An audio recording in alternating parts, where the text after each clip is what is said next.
Hello and welcome everyone. We are going to kick off now, and while the audience gets ready, we'll keep the show going on. So, welcome to yet another episode of ADC, Art, Design and Conversation. A little about beats and what it is about before we continue. So, Beats is Awdhesh Experimental Art and Design Studio. Design studio based out of Odisha that creates elegant, technically inspired, environmentally friendly products. We start with a firm belief in the power of art and design to make people's lives better. Our products are handmade, contemporary, toxin-free, and with zero plastic packing. Our vision is to inspire lives with inspiring designs from Odisha. And here are a few of our products from the inaugural edition, which are inspired from the 𝗏𝗺𝗺 tribe thriving in the hills of Nyamgiri. And today is about art, design and conversation. This is a series that lies in exploration into methodologies, motivations, underlying the indigenous craftsmanship. This encompasses an exploration of how handcrafted items intersect in our daily life and the environment, particularly in the framework of contemporary designs, ideologies, and escalating emphasis on sustainability. The series commences dialogues with accomplished professionals spanning diverse realms of art and design. This dialogue seeks to unravel ecology and communal consequences associated with mass manufactured goods, underscore the importance and pertinence of native artisanal traditions, and spotlight the transformational role of mediums such as ceramic, clay techniques in reshaping contemporary practices. And we are honored to have our guest speaker of the episode, Awdhesh Tamrakar. So we are honored to have here today Awdhesh with us. And before we go into the conversation with Awdhesh, I'll just give a brief intro about his work, his practices. Awdhesh was born in 1986 in Shahagar, Madhya Pradesh, a small town between 𝗔𝗿𝗁 and Ranchi. He has completed his bachelor's and master's degree in sculpture from Faculty of Fine Arts at MS University Baroda in 2013 and 15 respectively. His artworks addresses issues of movement, migration, and the search of identity, the belonging, and home. His name, Tamrakar, translates to craft person of copper, which represents the identity of his family and community. The material he employs in his practice serves more than just aesthetic or artistic goal. They serve as a maker of his ancestry. He employs a variety of techniques and materials common in ingenious traditional of utensil making. He has been awarded gold medal from Department of Sculpture, Faculty of Fine Arts, Baroda in 2015. 𝗔𝗿𝗁𝗍𝗍 Memorial Award, Faculty of Fine Arts, Baroda in 2015. Emerging Artist Award, Surgeon Art Gallery, Baroda in 2014. His solo exhibitions include a number like 𝗔𝗿𝗁𝗍 at Sri Empire Gallery, New Delhi in 2022. Supported Mutant Mother, supported by Raza Foundation, and a lot more. We can have a good elaboration about his work and accomplishment. But without going further, I would like to introduce you to the speaker of the day. Awdhesh, welcome to the show. Thank you, Karna. Thank you for having me here today. And very, very congratulations to have such a beautiful platform to talk about craft community art together and looking at the sustainability in large to deal with many of the issues that we are dealing in the contemporary. Thank you. But before diving much into it, your work itself was speaking a lot about what you have worked so far. So can you please tell us a little about your journey as an artist? What pulled you in this direction? It was quite an interesting journey because though I brought up in a community who works with a different craft, but before having this education, I was not aware that we can call it a craft or how do we address the kind of the practices we are doing. So as usual, the way all other my friend, the way they were studying, I did my 12th with the physics, chemistry, and math, and I was looking to do engineering in some whichever I'll be able to get it. But that was the time, I think in 2007 or onwards, when I saw a newspaper cutting of animation course. And I don't know what happened in sudden that really that interests me a lot. And I thought, okay, if I want to do something next after the 12th, then maybe that can be the one way of going forward. But the course which I came to know through the newspaper was quite expensive, and it was also in Delhi, Noida, and so it was difficult for me to go there. But somehow my father managed to get some people in Indore, and I went there to learn that animation course. So that was the very first formal education which I can say towards the art which started there. But before that, till 12th, I've been looking, my father, grandfather, uncle, my sister, even my nana, who was also very much into the practice, but we never considered that this can also be a stream which can be pursued as a career. Right. So I think after reaching Indore, I was doing animation and all that. For 1 year, I did the whole thing. But by the end of it, I realized that this is not enough to sustain my life. This can make me the digital labor that will work on a system and produce things further, but that will not help me to make something that maybe that I can create by my own thinking.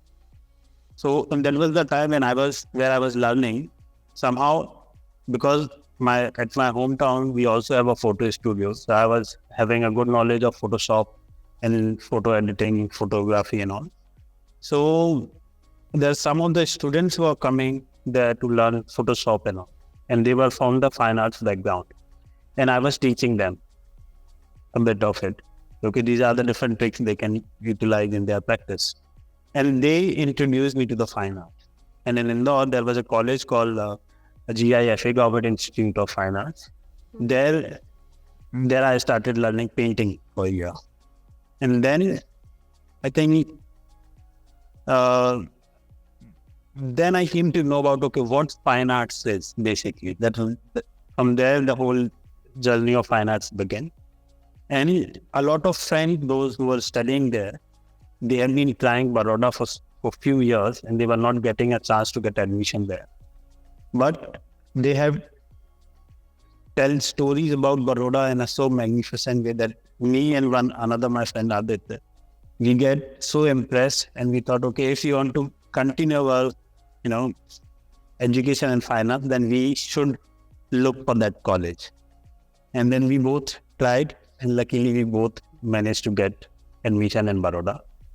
So I got admission in sculpture, he got in painting, and we been together throughout from bachelor and masters. So that's something very briefly, if I can talk about how and what happened, what different journey I have taken. So this is what has gone through the different stages. Right. And it is very interesting how you started with animation, then moved to photography because you were applied to that, and then finally moved to today where you are. What a journey that you had. Thank you. In Baroda, the college life was very different and very interesting because I'm coming from a background where I've been already doing a lot of different things. I was knowing different mediums, technology, tools, and in that time, 2008 and 9, the animation and the 3D modeling and all that was really starting in India. Right. It was not many institutes there who was teaching all these things. And I already knew when I went there. But I was not really very much aware that how all these tools and techniques can be used in my practice. Even this awareness of that who I am and from what family I am coming, this awareness has also came quite late in my journey. That's how the work has also taken a long time to develop in this particular format. So while I was in Baroda, I say every time, every place, the people, those who were there has been a very big support for me to develop. While I was in Baroda, there was two very important teachers who came as a guest faculty in Department of Fine Art, Department of Sculpture in MSU Baroda, that 𝗔𝗿𝘁𝗶𝘀𝗁 and 𝗔𝗿𝘁𝗶𝗶𝗀, and they really nurture me in many ways. And not me only, there are many other students with them, but they really nurture us in many ways to look at things in a very different perspective, to understand what you know, how to develop what you already have, and make things based on all that. So that was the very first, as a kind of a mentorship that I have got from these two people, and that. And this connection is still now there. We still have conversation. We have a lot of communication. We also developed over the period of time, like we become a friend. We always discussing many ideas together and looking at how and what should we be doing in this current time. And after that, so I'm talking about the different phases. So this was the time till 2030 when I did my bachelor's. 2014 onwards till 2018, I was in Baroda.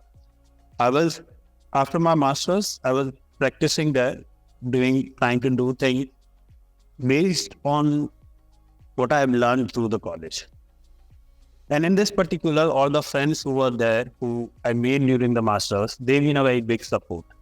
Because there was a time when I was not going anywhere. I didn't have any platform. I was also not able to make a lot of work, not able to show anything. Because as a sculptor, it takes a lot of, you need many things to produce a work. You need a big finance, you need a space to make, space to store.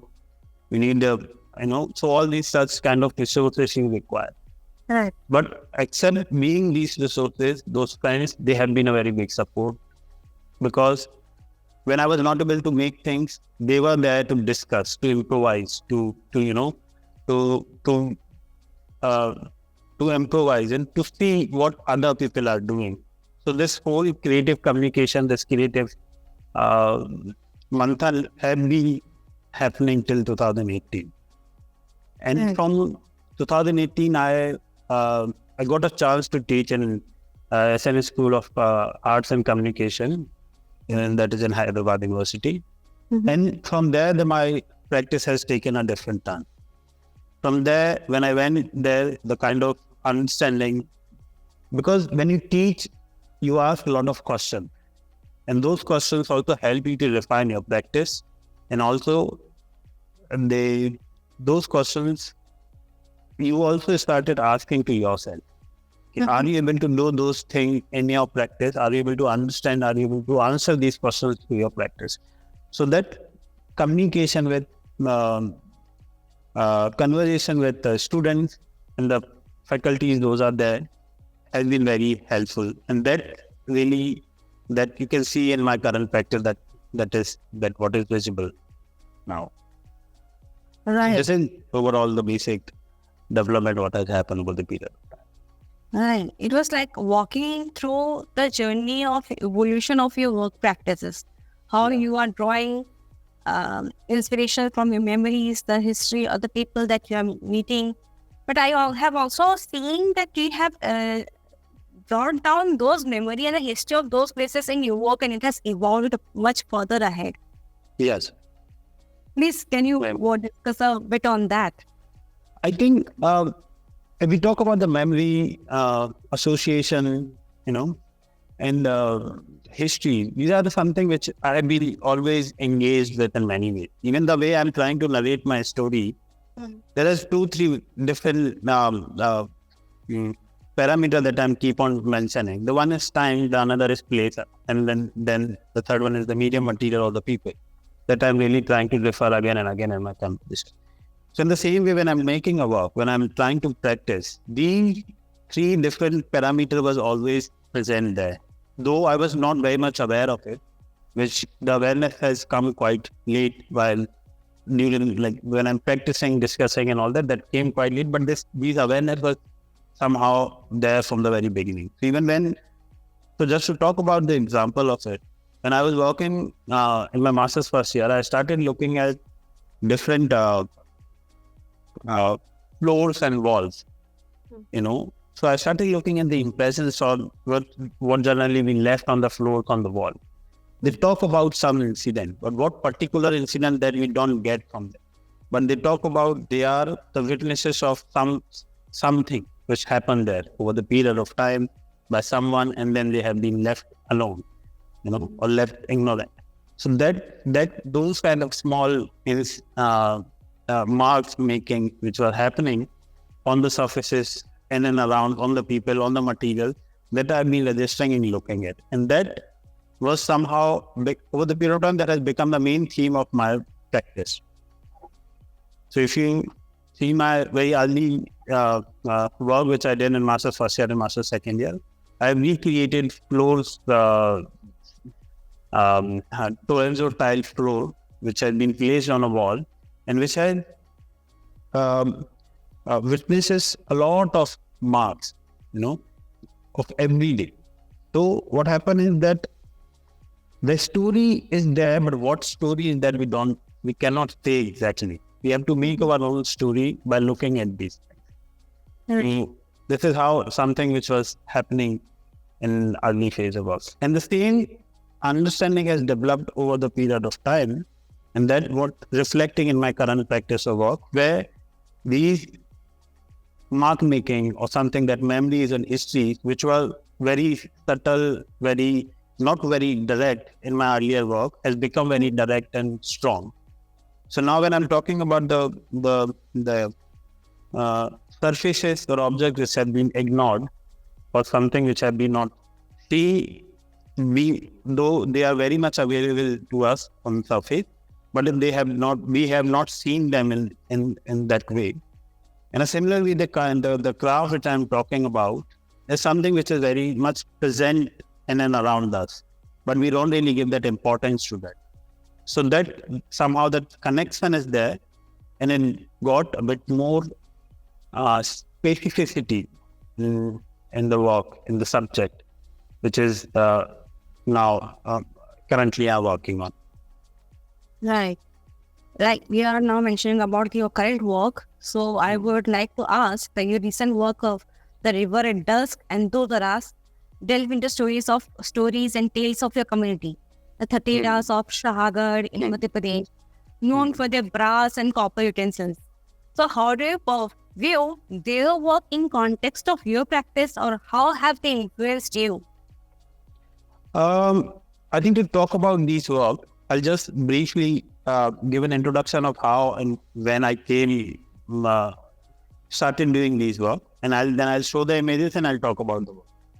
So I think we'll talk about the work which recently started in somewhere 2020, when this was the time when I shifted to Hyderabad. I was having a discussion with a lot of my students, a lot of discussion with my colleagues. And my colleagues are also something they have been keep on questioning about each other practices and looking what kind of things are happening, how we can really ask a genuine question through the practice, how the ethicality can become the part of the practice. So all these basic simple things that has to be there in the practice, we have been continuously talking about. Then the time came of the Corona and the lockdown. So that was again a time when this whole idea of home, belonging, identity, who belonged to what belonged to whom, this started surfacing.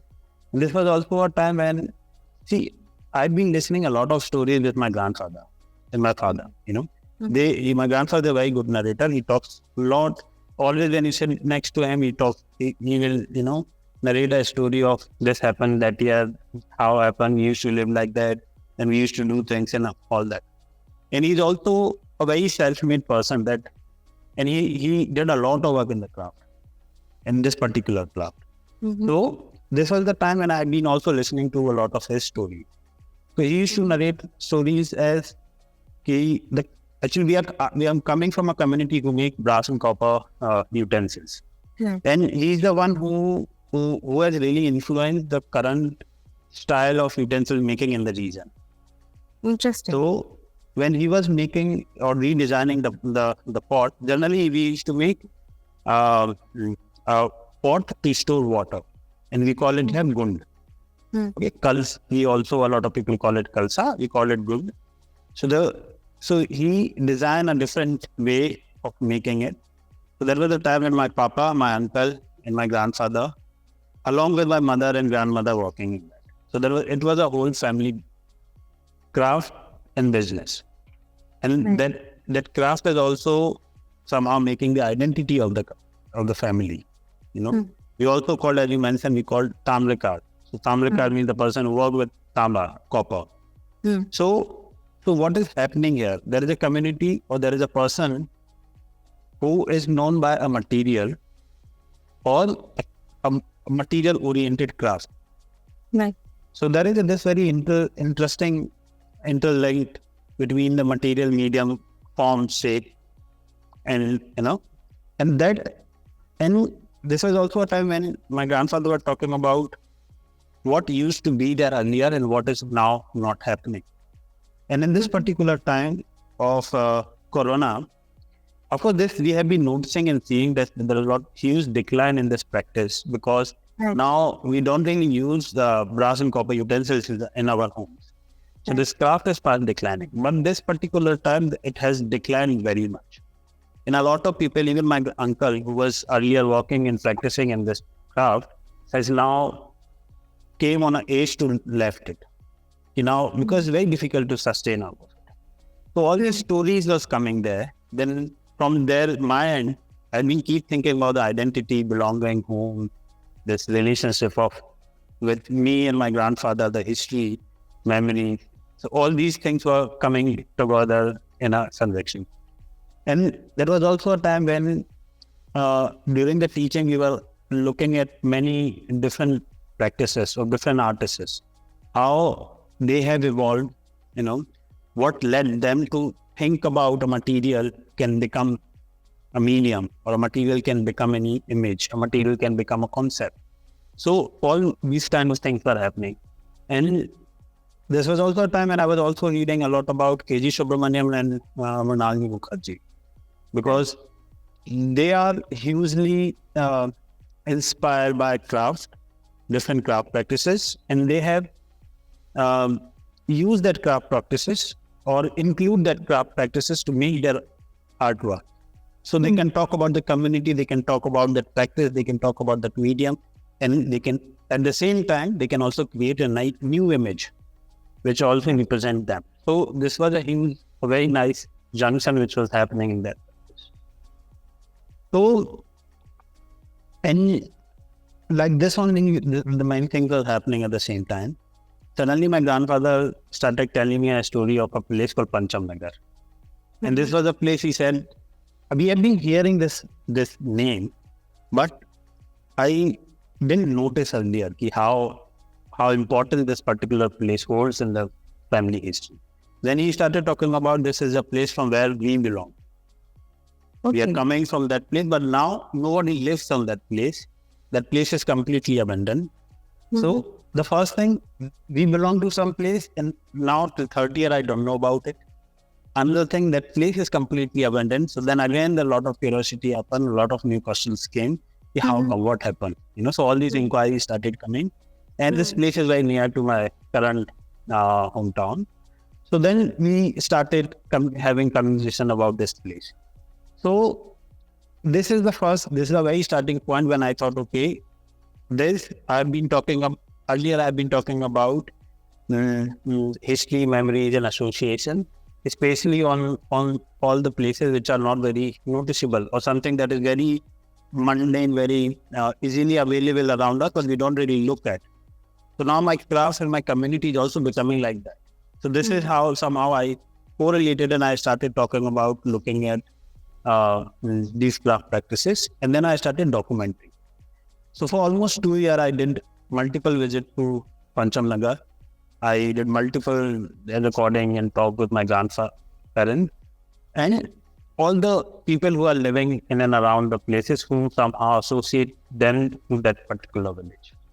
And from there, the whole idea of Panchamnagar, a place that from where we belong to, a material that can talk about the village, talk about they can become an image or a medium to talk about this lens has started coming into my practice. Now I'll share some image. I think these are the few work which I did based on that village. So actually, I'll just a minute. So for what I did to talk about that particular village, it was a very central idea of my first solo show in this Saiyan Empire, and that was called 𝗔𝗿𝘁𝗶𝘀𝘁 Mhm. So I'm showing those images, then I'll show a few other images of those. So basically, how I've been looking at this village or this history of my own, I was looking at the material which is very central of my idea, which become the media material, an image and metaphor to talk about all these things. So I've been using brass sheet as a raw brass, which is not polished, which is not patina, and there is no other treatment on it. So as a medium has become the identity, I've been using few other techniques that we have been using to construct utensils.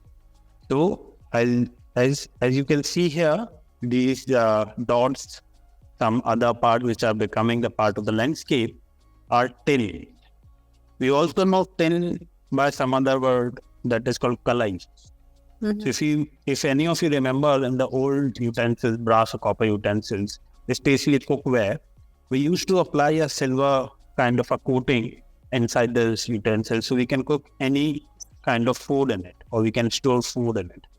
So that particular coating is called 𝗠𝗲𝗁 or tin. So this is the material by which it is generally we do.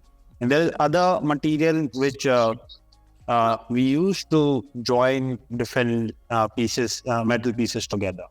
So that is the one material which started coming into my work. And this is the first time when I started using brass as a medium to my work. And the other half of the work is a tile. Mhm. So what tile was doing, basically, this project has came up as a documentation and mapping of a place, keeping the history, memories, and association in the center. So to talk about the map or to talk about a place or a land, I think I need some material that itself is made out of land. So this is the tile. Basically, when we place multiple tiles together, it's create a grid. And that grid is a very important part of a map. So the material which itself represents the ground, and while coming together is making a grid, along with the material which represent a community. I thought this can talk about that place. I think this can be justified to talk about that particular village, and by all these 3-4 different material together. Right. So these are the few of the images of the work. These are the images of the landscape, which have been, some of the images have been taken from different websites. Some part of it has been photographed and then converted into a vector, and then has been used to create a work. Mhm. These other photographs are part of the process where my uncle is holding some brass plate, and he is giving a texture. This particular type of a texture called 𝗏𝗏. So like there is when continuous hammering in a certain distance, that hammering, so the sound, the texture, and the process, all of these three, it is represented by one word, that is 𝗏𝗏. Okay. So this is the whole process of how this shape one small material, piece of sheet into different pieces, and they make a object out of it. I've been also doing these photographs. I've taken these photographs, then I combined them, and then kind of create an image which looks like it has been. There is something which has been thrown out. You have picked it up and you have reopened that paper, and there is some interesting important or something that should not be thrown has been opened from that image. So then it has been preserved by making some reinforcement in the back. So that is a kind of an image making which have been gone through in the process of these.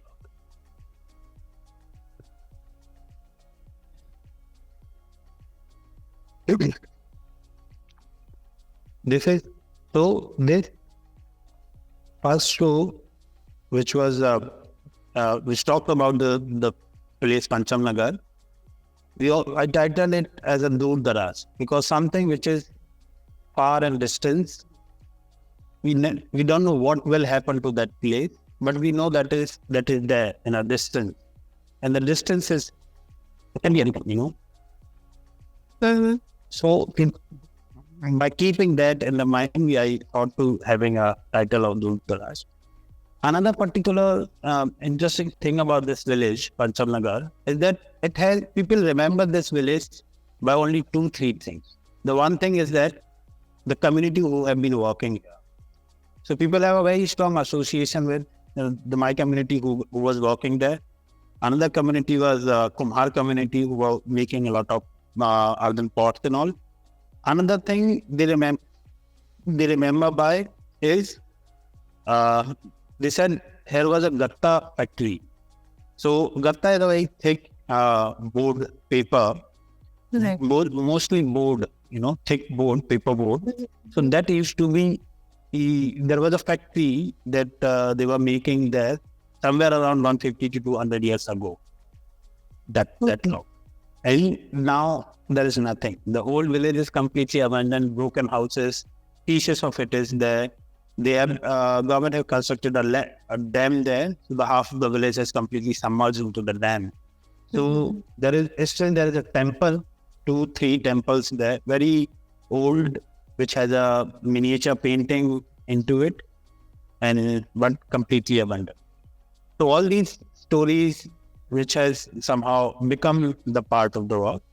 So in these work, the material is paper mesh, which I made by especially by using a lot of discarded newspapers and other papers, and make a paper pulp, and then from that material itself I've constructed a land, which is known by the gatta factory. So this material is becoming an identity of that particular place, the way people remember that place by a material. So that is something which I've been now trying to achieve in this particular series of work.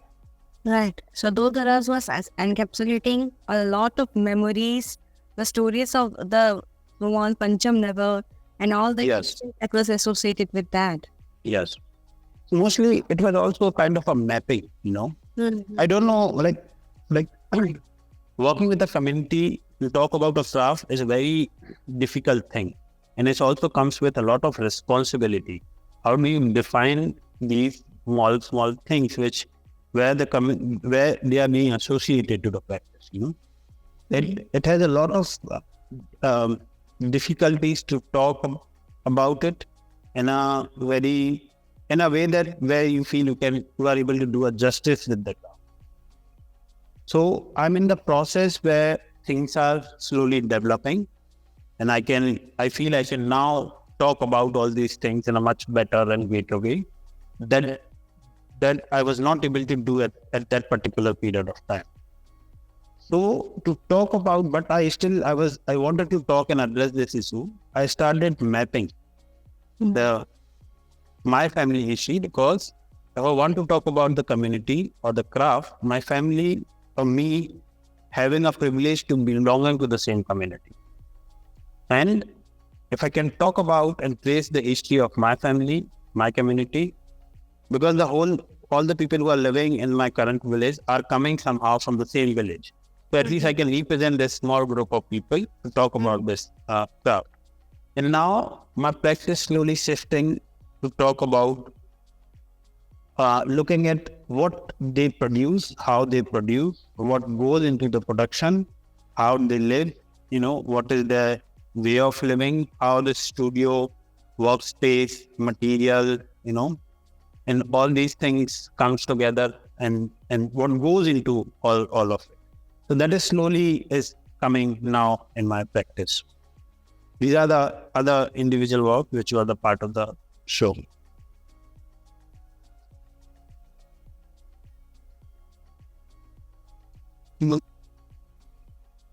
That is quite interesting, Awdhesh, how you walk through your show with the pictures and share how it is mapping with the location.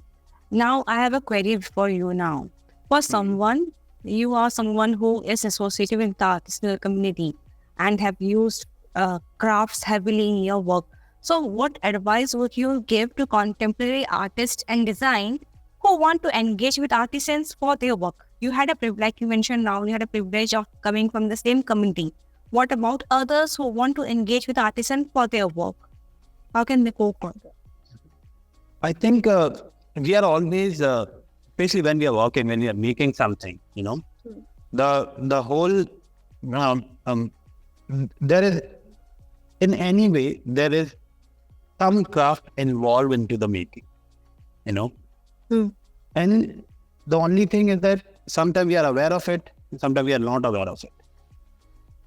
So what I feel when, as an artist, if we are working with when we are working, we should be looking at how this craft, becoming the part of the work, how we becoming the part of the craft, because it's never is one-way transaction. The way now, suppose if I talk about the way I'm working now, my family is looking the same craft in a very different way. Even I have never understood that we belong to a community who work with the craft. Only after going into the fine arts, the realization has come that I feel that I really need to save this particular craft in some way. And how this craft can be shaped. I think this question is stand with all the different crafts that is happening in and around us. So any artist who is working with these crafts, any artist who is working, even doing in their practices, should be able to, I feel,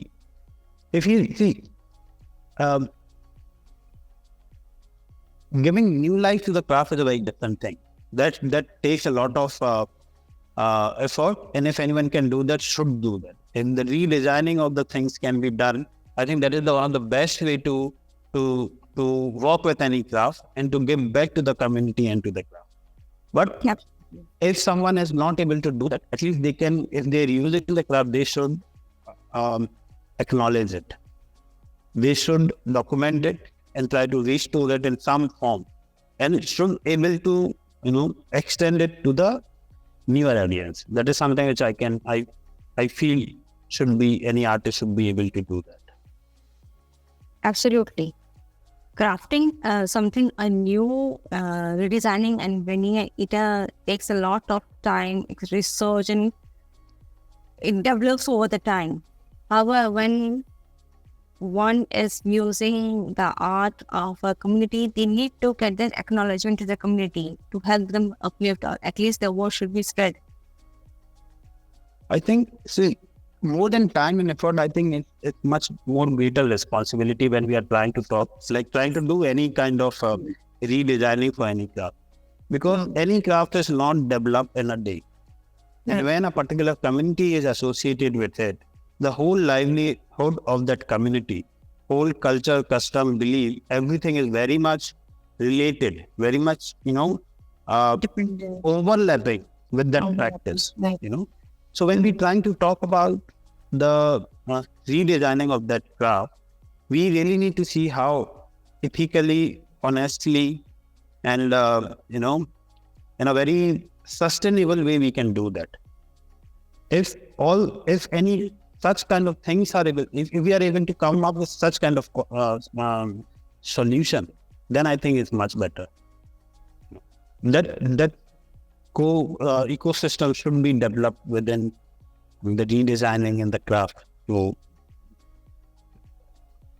yes, the development, the redesigning of the craft and the responsibility will go hand in hand together when there's a community involved.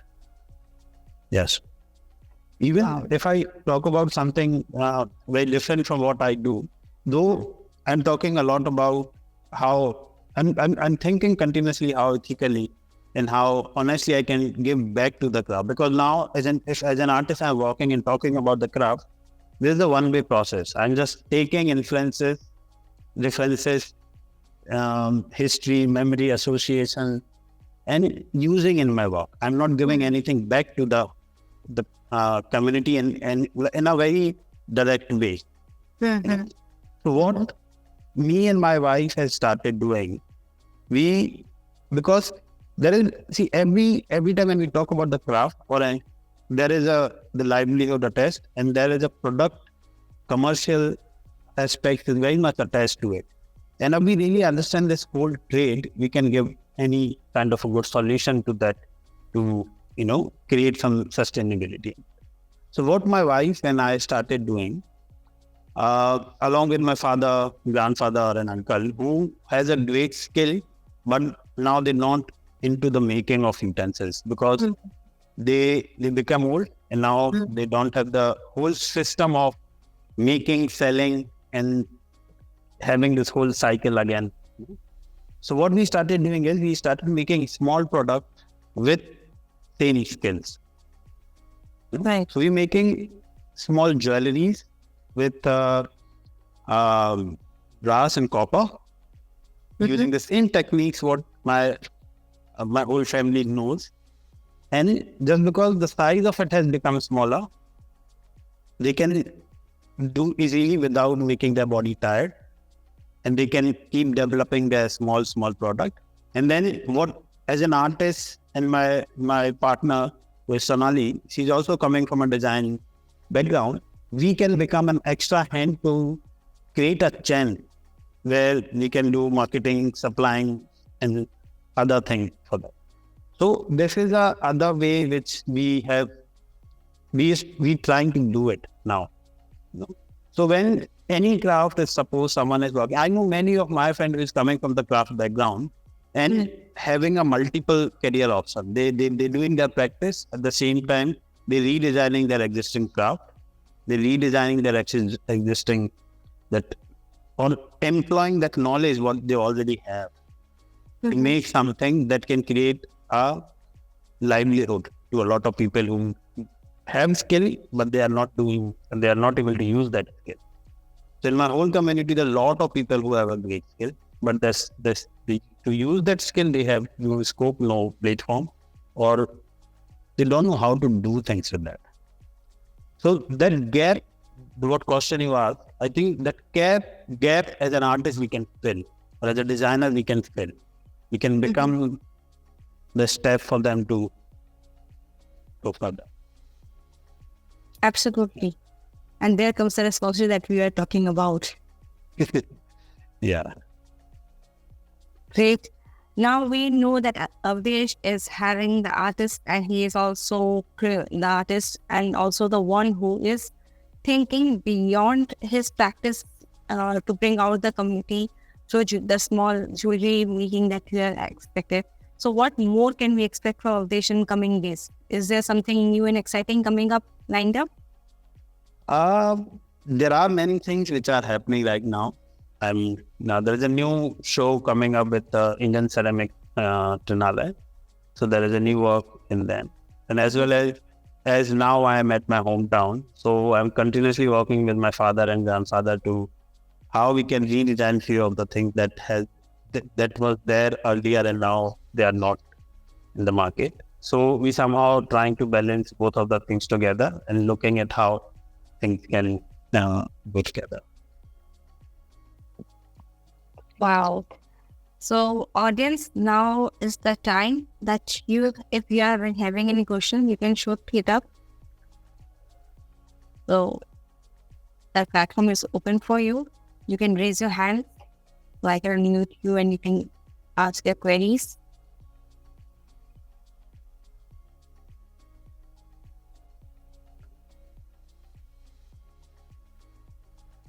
So Awdhesh, while we are waiting for the questions as they pop up, it was very interesting to see how you have thought of utilizing the skills of your grandparents and parents into making of jewelry making? How this thought came up to you?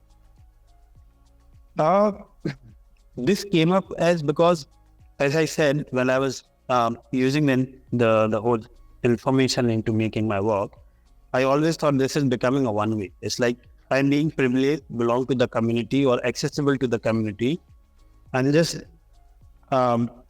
looking at those information to make my artwork. But this is not not giving any benefit to the community. Mm-hmm. Though I can talk about the community, it can do a different kind of it can place a different role. But at this moment, the kind of support they need, that is not coming from what I'm just talking about my work or the reflecting in my work. So this solution came up with that. And at the same time now, earlier we used to have a photo studio at my home. Mm-hmm. And now with the mobile, the photo studio doesn't serve a purpose in everyday life now.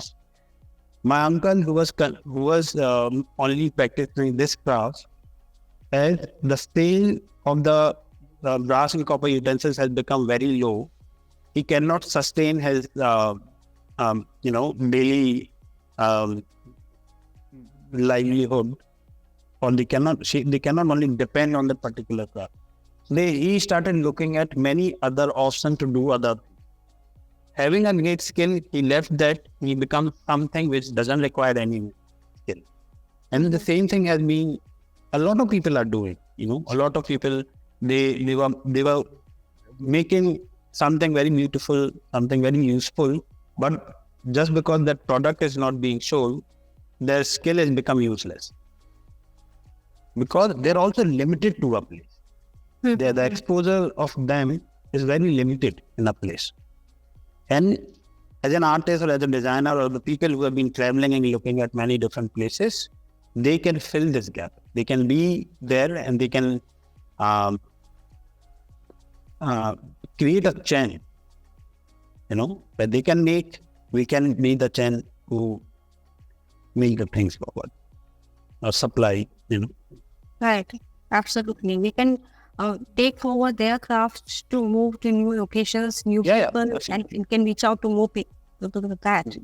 Even the way Meeks is also trying to do, looking at the multiple different crafts and then becoming a chain, becoming a gap, filling that gap, not becoming one, but filling that gap in between two different places, two different practices, two different, there's a huge new possibility open up when people comes in that gap. Right. So, yeah.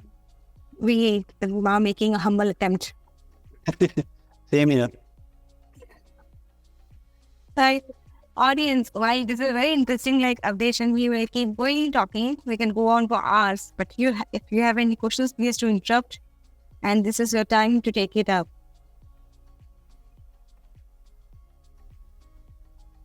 If no one is having any outcome. Yes, they are so engaged in this conversation that they are not having any doubts or any queries to ask. We are having, so Awdhesh, while no one is asking, I will again take another query, the chance to take it up. Yes, please. So we are having so many dying art and craft today, where the communities are having a lot of skill and talent, but they are not able to reach out. So is there a way where the new evolving artists, craftsmen, they can reach out, they can engage beyond the coexisting platforms? Like people who are studying art and craft, they can move out to the craftsmen directly and work together. Bring out. I think over the period of time they have been reaching. Mm-hmm. I have known a lot of people who have done internship and they have been going and visiting different crafts people, and they have been what they have been doing till now is mostly documenting the process. Right. But what to save that particular craft, what we really need is we need some intervention of redesigning or intervention of marketing, intervention of some collaboration, where we can bring their things into the contemporary or into or we can into a wider audience. We can provide that particular thing to the audience. And another thing, what happened is with most of the craft is that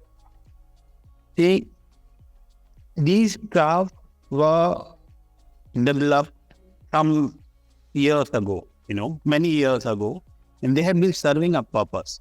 If any craft will not serve a purpose in a contemporary life, then that has not been used as a necessity in some way, then the decline of the particular craft is very sudden. The same is for any language, If any language is not able to generate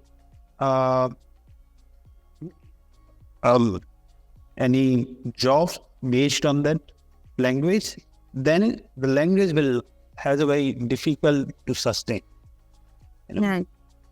So if we talk about any craft, we really need to see how that craft can solve any contemporary problem or can be part of the contemporary life, the way we living. So suppose why, again, I'll come back to my own community, why people not using or the brass and copper utensils. It's not because they are not good. They are one of the best utensils to cook and eat. But the redesigning of those products has not been done over almost 20-30, last 20-30 years. When we redesigning those products based on the need, then there is a chance to, again, we can see those things into our homes, And again, we started looking at copper bottles. Right. Very simple example, copper bottles into many hands. That's because it has been rebranded, redesigned a bit.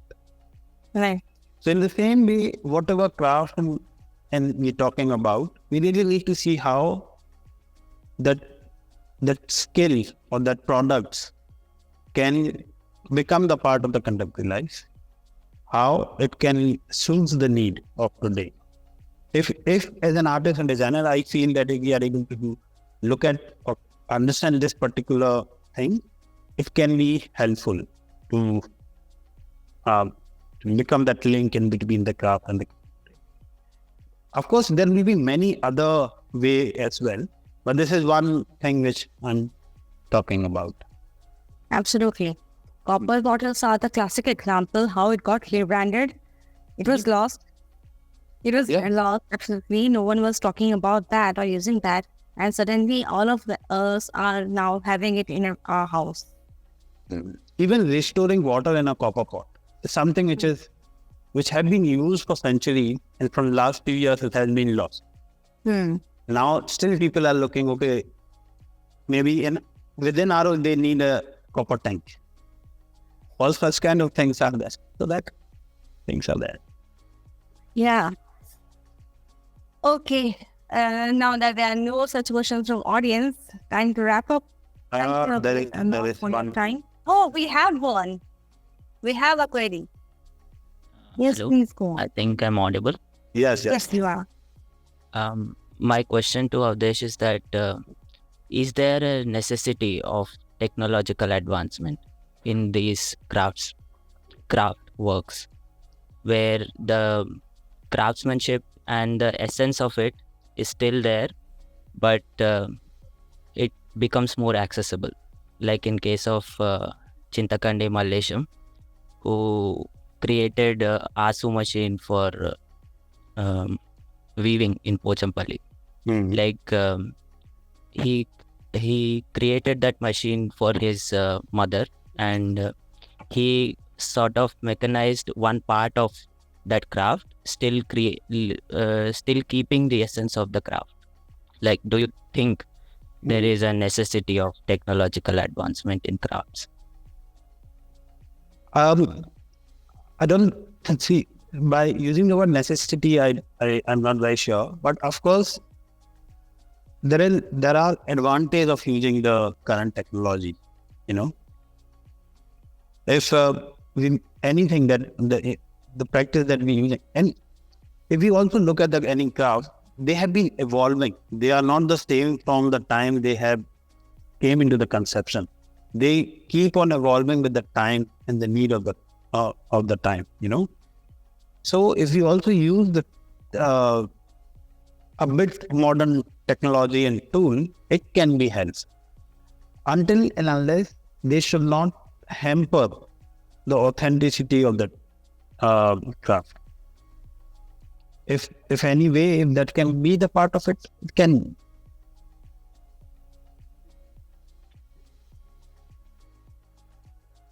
Devna.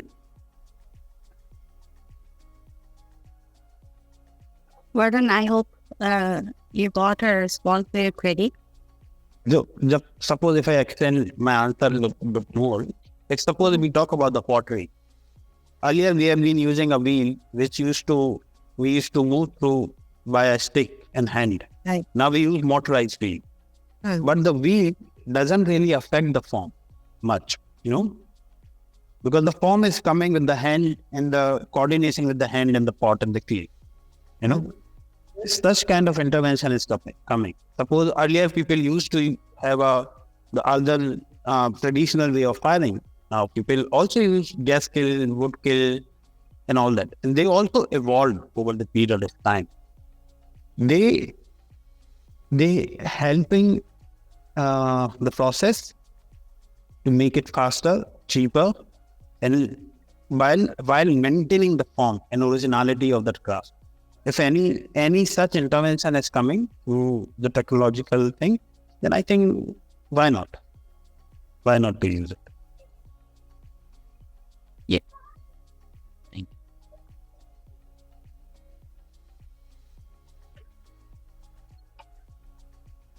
you. Do we have any further questions? And wait a minute for you perhaps to raise your hand or perhaps unmute yourself and ask the question. I can see a lot of similar basic people here. If they have any question, they can also ask something.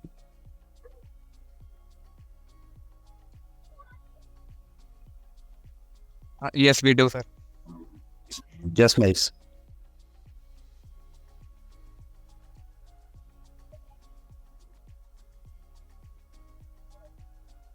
Mahesh, please unmute yourself and ask your query. No, I don't have any. No, for now. But when they ask for the known faces and there people just want your query. He said, I'm the known. Yes, I'm the known face.